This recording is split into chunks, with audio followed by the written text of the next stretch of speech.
Hey, this is Rich over at TVP Live in Orange County, California, and this is a quick tutorial on Photoshop Elements, and specifically today's lesson is on the Magic Tool Brush and when not to use it. So in this instance, our poster had posted a picture of a musician holding up a guitar, so I'm looking for something similar here, and we're just going to do this. In his example, the background was white and the foreground was the musician with the guitar, so we're going to do the same thing. Basically, if you use the Magic Tool Brush to try to take out all of the black image here, at 50%, the tolerance is how much you want to take out as far as the overall tolerance. So if I bring this down to, like, let's say 10% and pick out something like that, you see it's only picking out the blue, portions of the blue. If I go like this, it's only going to take out portions of the black, but leave a bunch of hard edges, as you can see right here, and a bunch of different dots. And the reason is because the black is not it's not uniform. I'm going to go ahead and undo that. So just out of curiosity, let me show you 100% tolerance. You'll see it's going to take out almost the whole photo except for just a few bright pieces. So it's kind of like a luminance balance setting here. So I'm going to go ahead and undo that. So in these cases, when you have a foreground and a background that's similar in color, in this case you want to take the eraser tool and get a nice soft brush and a small brush, let's see, 5%, and you have to take artistic license to dry out the hair. And once I've outlined his hair, I want to make sure that I grab enough space that's not close to the two competing areas of the background black and his hair black. So I'm going to cut out in between here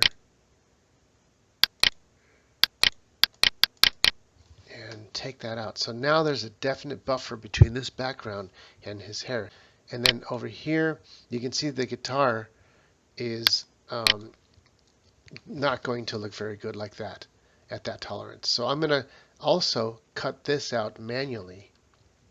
The background here and the dark part of the purple of the guitar are so close to each other as far as brightnesses are concerned, the luminance, that when you try to use the magic tool, it doesn't know which is the part that you want to keep and what part you want to delete. So in that case, you just have to do stuff by hand.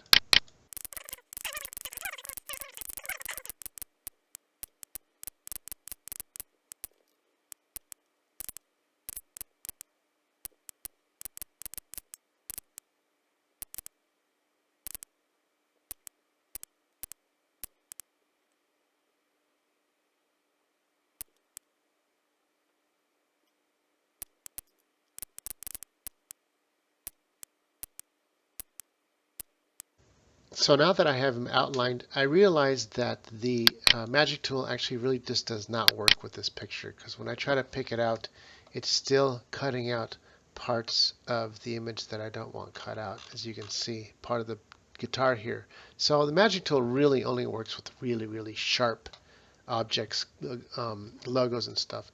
So in this case, what I did is I outlined the whole image myself. From scratch. It's got a whole outline with an eraser. Now I'm going to just cut everything else out around it. So I'll grab the big chunks first. Put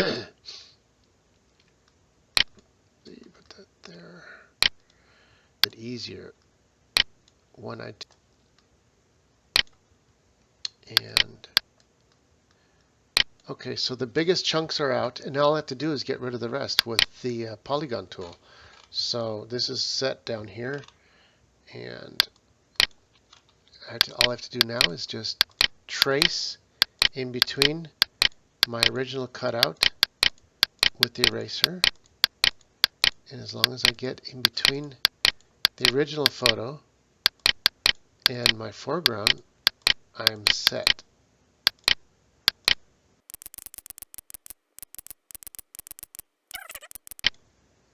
I'll usually do section at a time in case I make a mistake. And I'll hit delete, and now I have that whole section out. Now I'll focus on this section up here.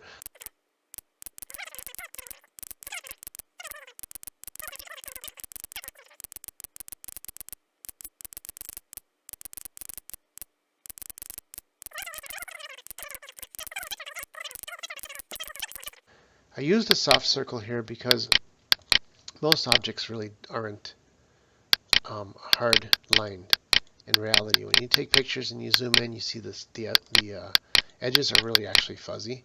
The only thing that's hard edged is vector graphics. So I just do the outline there. I hit delete and get rid of that part. Alright, so we got our image completely cut out, and it's not cutting into any portion of the original image that we wanted to keep. You can take your time to make it a little bit smoother. And now we can just add a layer, bring that layer to the bottom. Let's pick white, but because it's print, we can't do white. We had to do off-white, and we like that. That's pretty cool. Let's maybe make it a little bit whiter. Purple haze. Actually, that'd be kind of neat. Let's go into the purples. Gray purple, right around there. See, that'll look nice. Grab the paint bucket, and boom. So let's take his image and right-click, go to Edit Style, and let's go to Drop Shadow. Because he's here, the light's coming down there. Let's point the light coming from the top left to the bottom right, because that's where the light's coming from. Opacity, start at 100 so you can see what the heck you're doing. The distance, play around with the distance. And then once we like that, we want to do a little less than more, because when we make the size really big, it's going to soften the whole thing. See what it's doing as I exaggerate it? And we really want to go ahead and exaggerate this. So make it like this at about 84. I like round numbers, so I'm going to change that to 80%. This 26, let's go to 25. And now the opacity is the most important. We put it at 100 because we liked to see what it was doing. Now we want it to be artistic, so I'm going to bring it down to almost nothing and then bring it back up. And I don't look at the numbers up here. I look at the picture and go to where I like it. And let's try something like really subtle. Let's try that. I'm going to lessen the distance a little bit. And go right about here. And then I look at the number. It says 64. I'm going to go to 65. I'm going to take it up to 70. Hit OK, and there we go. We got us a nice, cool picture with a drop shadow, and it's cut out perfectly. Like I said before, you could do it a little bit closer to get these lines a little softer. And so there you go. There you have it. There's today's tutorial. Rich Tamao calling, over and out for now. See you next time. Bye.